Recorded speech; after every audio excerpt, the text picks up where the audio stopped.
turn over to Ephesians chapter 6, if you would. Ephesians 6. We will be there this morning in just a couple of minutes. We're going to read that. A couple of mentions I wanted to be sure to do. One is tonight, we do not meet here at 5 p.m. Just remember that. We don't meet here tonight at 5 p.m. Normally we do, but on potluck Sundays we do not. However, the men, there are 10 men here that are in the 10-man challenge. Those men will meet at 5 p.m. at our house. So don't forget that, gentlemen. Also tonight, just to mention, we had an education meeting this week and talked about classes. One of the things we talked about was the number of children. When we had our children that we have, this is up through teens, with their children that they have, it's going to be regularly over 100 children on Sunday. Isn't that exciting? Aren't you excited about that? But now today, when we go over there for the potluck, parents, there's a playground there, which is exciting, right? Kids, there's a playground there. Okay?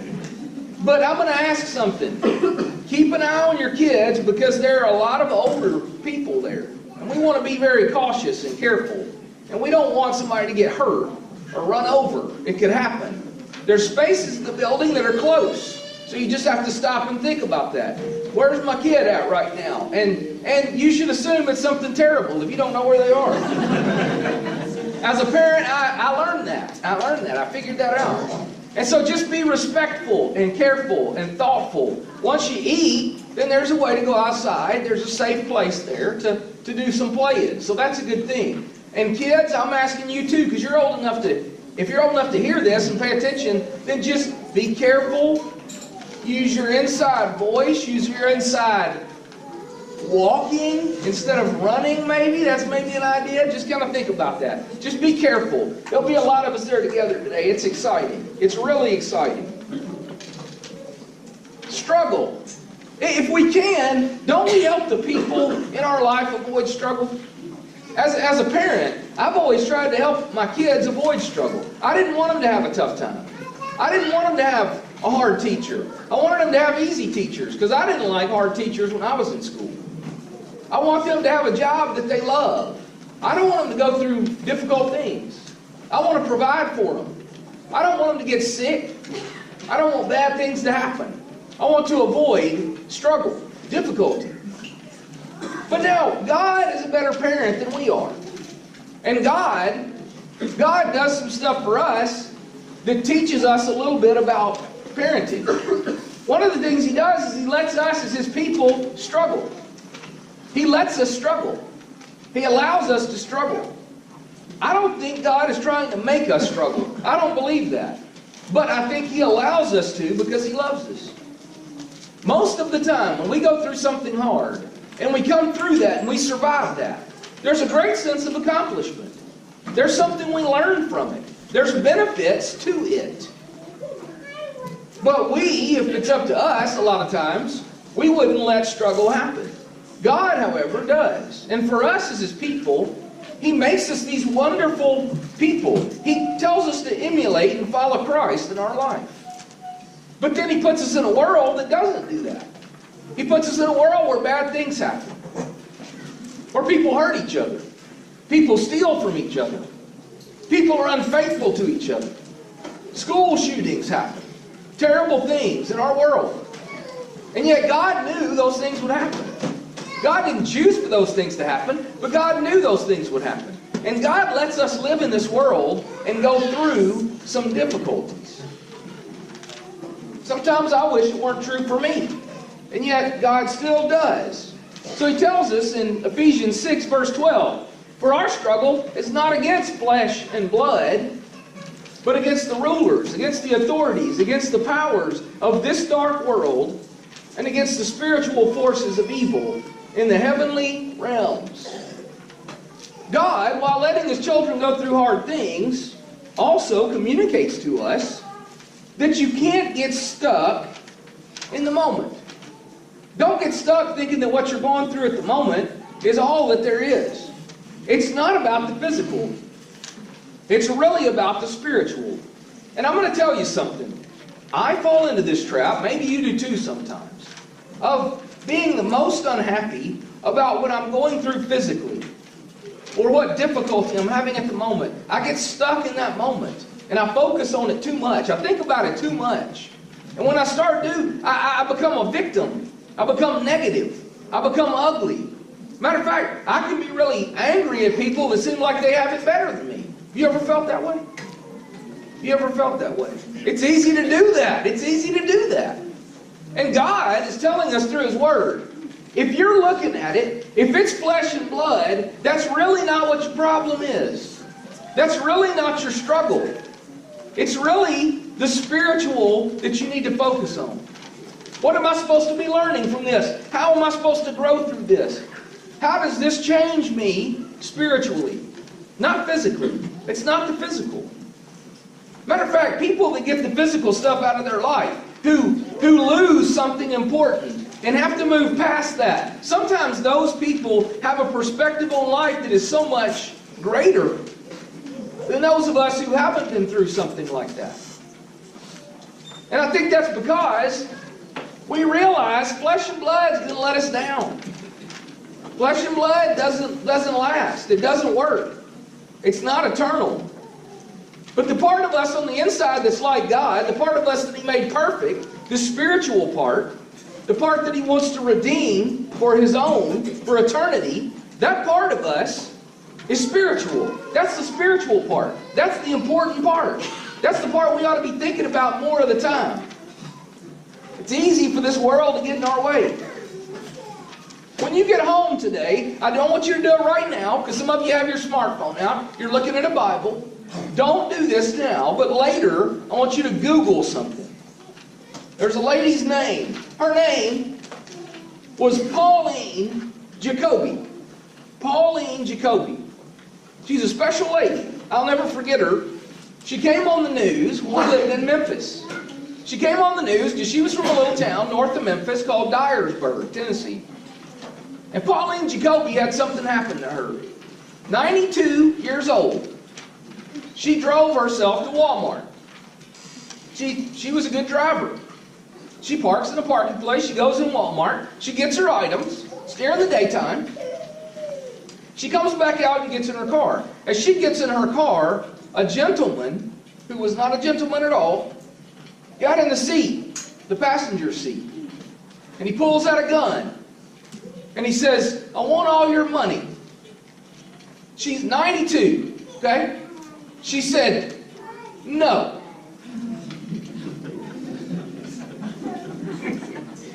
He said, give me all your money. He sticks the gun to her. She said, no.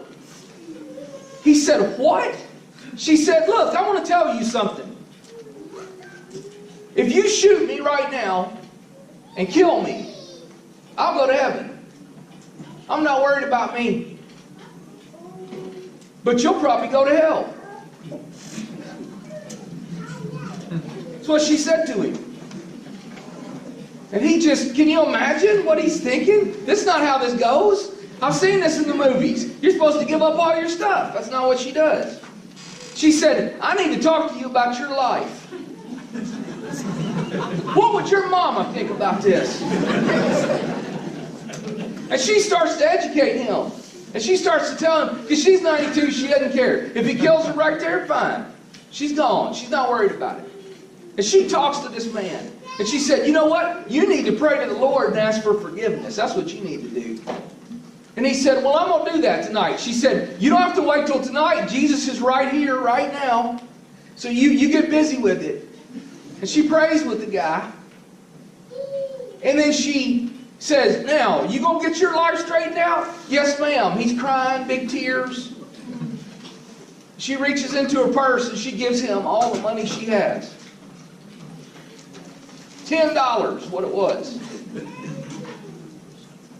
That's true. That's a true story. If you Google her name, you can watch the video where she explains it. Pretty remarkable thing, isn't it? You know what Miss Pauline was doing? She was thinking about things from a spiritual perspective. Even in a hard moment, even in a difficult second of her life when she thought, oh no, this is terrible. She wasn't a victim. You know why? Because she believes that the spiritual matters more than the physical. Now that's an example to me. And I thought about that. It made me think about it when I heard it the first time. And watching her talk about it, I'm telling you, it'll bless your life. Watch that video. And it's just such a wonderful thing that somebody would have the presence of mind and spirit at that moment to think about the spiritual. How often do we not do that? How often do we let it get us upset because the first thing we think about is us? Look at verse 13 of Ephesians 6. It says, therefore put on the full armor of God, so that when the day of evil comes, you may be able to stand your ground, and after you have done everything, to stand. That verse talks about you. But that verse is saying that you have a responsibility. That God is saying you need to put on the full armor of God. And you need to be able to take a stand and remain in a firm position, even when the world around you is going crazy. Do we live in a crazy world today? Crazy things are happening. Terrible things are happening. And the world endorses it, condones it, encourages it. Horrible things. Things that ruin people's lives. Things that ruin families. Things that separate people. The world says, don't think about them. Think about who? Think about you. Think about yourself. Focus on yourself. And God is saying, I want you to think about you, but I want you to think about you as working with me in this spiritual battle that we're in. Ephesians 6:13 tells us it is not an outside battle, it's an inside battle. The battle that we face is not out here. It's not what some crazy person does. It's not some terrible thing. That's not the battle. Oh, something bad happened. Let's make a new law and we'll fix it. We'll make a fine. We'll do something. We'll fix it all, right? You think they can do it? Do you think lawmakers can fix it all? No, because that's not the problem. The problem's not the stuff. It's not the world. It's us. It's our hearts. It's our minds. It's where we live every day. It's what we think. That's the problem. And the battle is right here. And we as God's people have to start to realize it's not an out there battle. It's a spiritual battle. The problem is right here. And I've got to deal with me. I've got to deal with how I think and what I do. And I've got a job to do. That is to equip myself with the armor of God and then stand up in hard situations and be what there? Be God's man. Be God's woman. Be God's family. Demonstrate who God wants us to be. Who He's calling us to be. Who He tells us to be. That's the job. That's the job. That's the responsibility. It's not an outside battle. It's an inside battle. I think that's an important thing to remember. Sometimes people in Scripture struggle with that. Look over here in Luke 22. Jesus is here. Jesus is hitting a really difficult moment in Luke 22. Now Jesus had asked shortly before this to let this cup pass from Him. He did not want to do what He knew was about to happen. He did not want to go through it. And yet, He comes to the moment and does what He has to do for us. At the very moment that He's going through this hardship, right after He had prayed about take this cup from me in verse 42, in verse 47 of Luke 22, while He is there speaking, a crowd comes up. And the man who was called Judas, one of the 12, was leading them. He approached Jesus to kiss Him. But Jesus asked him, Judas, are you betraying the Son of Man with a kiss? When Jesus' followers saw what was going to happen, they said, Lord, should we strike with our swords? And one of them struck the servant of the high priest, cutting off his right ear. He was trying to cut off his head. Y'all don't think he was trying to cut his ear off, do you? No. He was swinging for the head. But Jesus answered, no more of this. And He touched the man's ear and healed him. Then Jesus said to the chief priests, the officers of the temple guard, and the elders who had come for Him, am I leading a rebellion that you have come with swords and clubs? Every day I was with you in the temple courts, and you did not lay a hand on me. But now I want you to notice this last part. I'm going to read it slow. Read what it says real close in verse 53, the very last part of it. But this is your hour when darkness reigns. That's significant. Sometimes we feel like we're living in a dark hour when darkness reigns. The world's hour. The hour of the world that we live in. And they're getting to have their way right now because darkness reigns. But this is not the hour that darkness reigns. Darkness does not reign. Darkness does not reign over us as God's people. Light does. Because Jesus died, see? The hour that darkness reigned was right before He died. That hour's past. We're living in a new time now. We're living in an exciting time. We're living in a time when the hope of Jesus Christ is extended to the world that we live in. But they had to go through this hard time. Jesus had to see that. And He takes two guys with Him through this. Their response to this moment is very different. But some of their behavior comes out of this world's choices. Let's think about this for a second. Who was Judas thinking about? Who was Jesus thinking? Judas was thinking about Judas. We know from John that Judas took the money and he kept some of it back for himself. Judas was the money guy. Was Judas a trusted person? Yes. You ask the money guy, is a pretty important person, right? When you're together at church. And for them, Judas was a trusted person. Judas was the money guy. So they weren't expecting this to be Judas, the one who would turn on Jesus. And yet it is. Judas was thinking about himself. Judas was stuck in this world. And he's thinking, this guy's going to come to nothing. His plans don't work out. Let me tell you what I think. I don't know this for sure, but let me tell you when I think Judas spiritually left Jesus' side. When this woman comes and brings this perfume, and she breaks it, and she gives it to Jesus, she pours it on His feet. Judas says, that money could have been used to feed the poor. Is that what he wanted the money for? John says no. John says he wanted it for himself. Judas saw in all this waste, all this spiritual waste of all this money and all this stuff, he thought, how am I going to take care of Judas? And guess what? That's all Satan needed to cause Judas to focus his heart and mind in the wrong direction. All he needed was Judas putting Judas first. Guess what he needs today? Guess what Satan needs in your life, in your heart, in your everyday walk? All Satan needs is for you to pull a Judas and say, but what about me? That's all he needs. That's the beginning of the end, folks. That's when we start to sacrifice everything else to serve self. And guess what? I've watched people sacrifice their marriage. I've watched people sacrifice their children. I've watched people sacrifice everybody that's good to them in their life to take care of themselves. It is a hideous, horrible thing to watch happen. And the world says what? The world says, you can do it. Go ahead. Do for yourself what nobody else will do for you. Take care of number one. That's what the world says. Judas did that. How'd that turn out?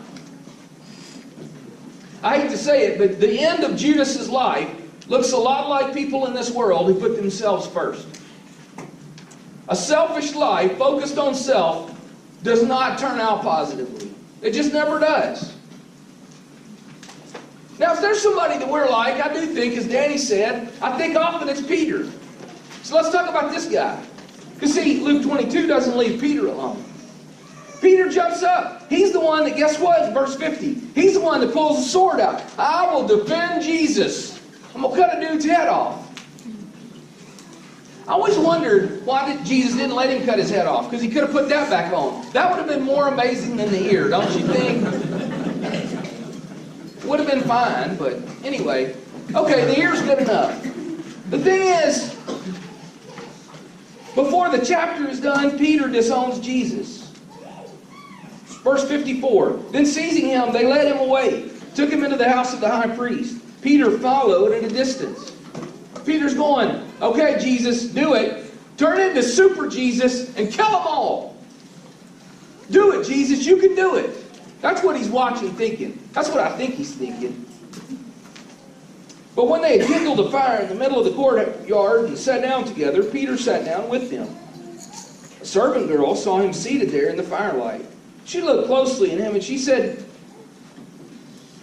"This man was with him." But he denied it. "Woman, I don't know him," he said. A little later, someone else saw him. "You're also one of them." "Man, I'm not," Peter replied. About an hour later, another asserted, "Certainly this fellow was with him, for he's a Galilean." Peter replied, "Man, I don't know what you're talking about." Just as he was speaking, the rooster crowed. The Lord turned and looked straight at Peter. Peter remembered the word the Lord had spoken to him. "Before the rooster crows today, you will disown me 3 times. And he went outside and he wept bitterly. Peter made a mistake too. Peter got stuck in this world. What did he want? He wanted Jesus, the King, sitting on the throne, lifted up so everybody could see him. That's what he wanted. That's it.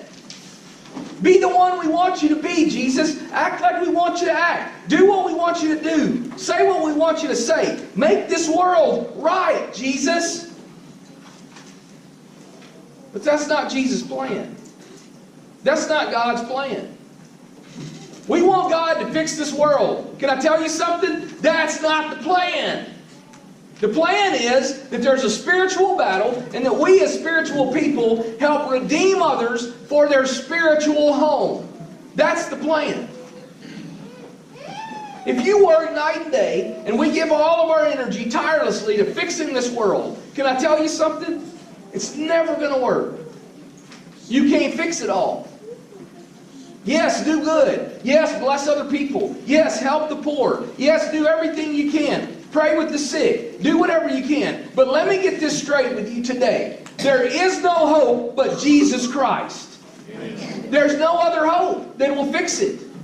There's not enough money. There's not enough time. There's not enough energy or enough strength. You can't fix it. It is a spiritual battle. And it's not the out there battle we need to be worrying about. It's the in here battle. It's getting us right with Jesus. That's what it's about. That's what the struggle is. That's what the challenge is. That's what we should spend more of our time doing than worrying about stuff that you won't be able to fix anyway. Peter got upset, and Peter made, in some ways, made a similar mistake as Judas. Now, it wasn't so much about him, but for Peter it was, this is not the plan that I had. This is not how my life is supposed to go. How many of us today could say the same thing? Jesus, this shouldn't happen. Jesus, this is wrong. Jesus, why am I facing this? Jesus, this shouldn't be my life. I had laid it out. It was different than this. He says, I love you, and I want you to think about what's forever, not what's for now. Don't dwell on the now. It's always going to disappoint. It's always going to hurt. It's always going to be less than what you hope it's supposed to be. The now can't be what it's about. It's about then. It's about later. It's about forever. That's what it's about. It's about eternity with our Lord and Savior. That's what it's about. Read the end. It's Revelation. I mean, read whatever part of it you want, but the best stuff is at the very end of the book. And guess what the message is? We win. If we're with Jesus, we win. We don't have to worry. He's going to take care of it. I'm so thankful for that. Because I found that I can't. I can't take care of it. I can't fix it all. Matter of fact, once I get something fixed, another thing falls apart. Have y'all found this is true? I'm going to work out. I'm going to get in really good shape, right? Yeah, it hasn't happened yet, okay? Here's the thing. As soon as I start doing that, stuff starts to hurt. My knees bothering me. My back hurts. Oh, I can't do that. Oh, I just got sick, right? Has anybody else tried this? I think I'm going to be good. I'm going to go on a diet. Then my wife fixes dessert. What is wrong with you? You have a problem. Go see somebody. Baking is her therapy, right?